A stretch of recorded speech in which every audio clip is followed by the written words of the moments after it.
Greetings, adventurers. This is Chris, AKA NAS, back with new adventures in Skyrim. This is just going to be a short little episode, one of my half episodes that just kind of expands upon and goes through dialogue and some thought processes of my characters, in this case, Glamek. So, with all that out of the way and nothing more to say, let's hop in character, and per the usual on these half episodes, I'm not going to say anything at the end, so I hope everything's going well with you and you're taking care of yourselves and the ones you love. See you on the next adventure, and I hope you enjoy. Cheers. So I went in after I cleaned myself up, grabbed anything I saw of interest, and not that there was much, but more stupid books. Headed outside, opened up the gate, let the trio in, and all was well enough.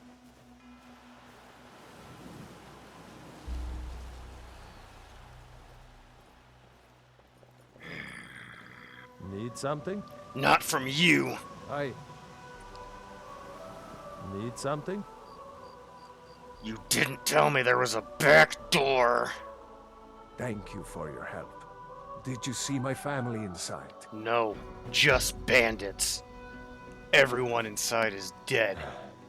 Hopefully they made it to safety before they Well, I attacked. do hope those I'll dead begin the bodies search inside were after a not quick his family. restock. I didn't think of that. They didn't smell Anyway, the same, though, so here I is doubt your it. reward. Thanks again. Book? In a book on magic, no Yeah. less? This guy, after all I did, gave me a stupid magical word book. It took all of my restraint not to just take my wrath out on him right there, but he didn't do it on purpose, so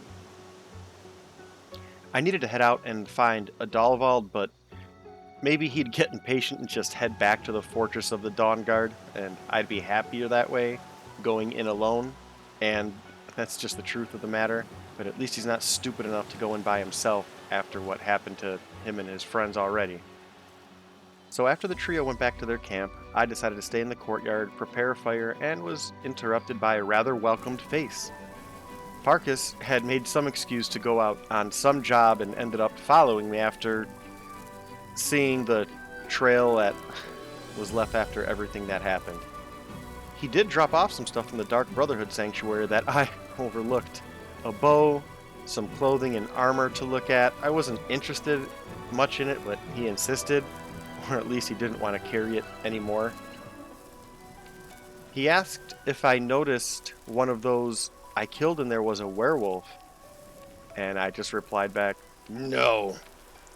I wasn't in my right mind at the time, so things were unclear and foggy, and that just made me realize that's something I need to think back and reflect on at some point. Farkas said he had been a prior companion member but was forced out because of unnecessary savagery. Better him than me.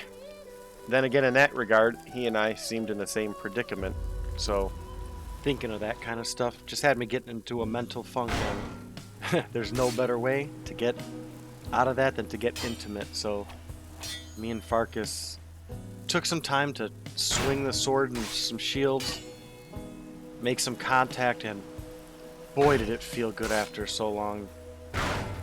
Again, there's an unspoken, almost indescribable intimacy to just crossing blades with someone. Face to face, shield to shield, blade to blade. You don't know anyone until you know them in combat.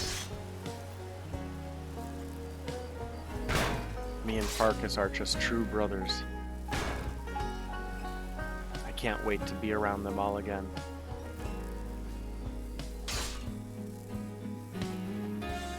Just dancing the night away.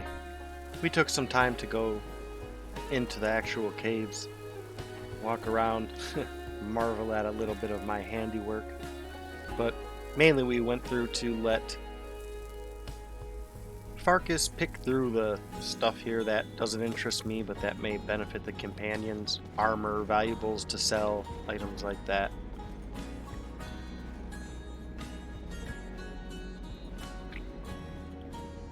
We saw some books and we both had a laugh. And also, I did make sure to give any of the gold or real valuables to Farkas in order for him to donate them to the orphanage. I feel really bad for what I did there. Those kids probably have ruined lives now after what they saw. And I don't know what that lady did. And I probably robbed those kids from the one true love of their life, the one person responsible for helping them become good people. And I took that from them, and I don't feel right about it. So I feel like I should at least give something back there too. After that, Farkas confirmed my suspicions that I'm no longer welcomed on or near the holds of Whiterun or Riften, understandably so. Bounties have been placed on my heads, and officially the companions have had to disavow me publicly, at least for now. Now, Farkas never asked what happened, why I did what I did, or if these things he'd heard about were even true. And I know right now I can tell him if I wanted to, and that he would listen and he would believe me, but the fact that he didn't even for a moment assume I was that monster or murderer that tales are portraying, that is so refreshing. Farkas went on to give me a few other interesting pieces of news, one being that there was a new member that came not long after I left, some orc named Logan. We had laughs talking about the new whelp and how we both had our own experiences when we were new. Farkas said that Logan was a mess, unsure of armor style, fighting style, sometimes using magic, sometimes not, and not really sure who he is, but everyone saw potential in the orc more and more as they interacted and saw him perform. Sadly, though, Farkas went on to say Logan left as opposed to joining the inner circle. Why? I asked. I could tell right away the answers hurt Farkas in a few ways. First, after leaving, Farkas lost a companion. And that, I guess, now that I'm actually thinking about it after he's gone, applies to both myself and Logan. Farkas is not always the most vocal about his feelings, and what he had with me was different, but no matter what, he bonded with all the members of the companions, and that always means a lot to him. Every companion means something to Farkas. Additionally, Farkas said he felt as if he was personally rejected. Logan saying no and leaving felt like Logan, had not just left the companions so much as left Farkas himself. I laughed at this, and Farkas gave me a curious look. You use too few words, and that can confuse others into thinking you care little, if at all. You both look at this entire thing from a different perspective, or whatever. It sounds like Logan took that as an ultimatum. A bar of sorts that you all set to show or prove that he is what you want him to be. You all know Logan is ready. Logan could accept that if you phrased it that way. Explain to him that being asked the question of whether he's ready to join the circle is an indication to you and to Kodlak and others, even me, that he is ready. It's more of a statement than it is a question. Tell him that just because he himself does not understand, does not think he's ready, or doesn't think that this is his place, that doesn't mean it is not right, that he isn't ready, and that it's not his place. Just because he doesn't trust or believe in himself, tell him that doesn't mean that you, Kodlak, the inner circle, are not entitled to trust and believe in him themselves.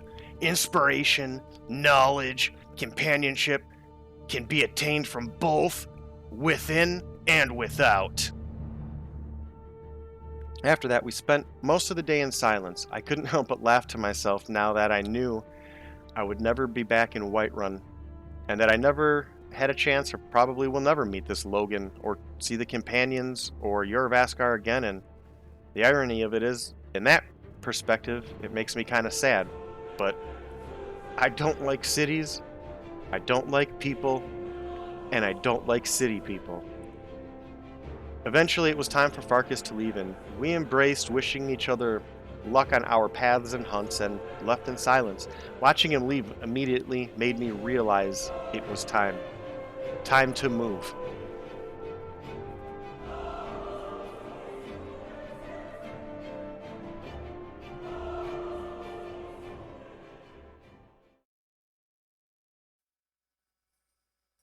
After Farkas left, I had some time to check out my new weapons and gear, and boy was it pretty interesting.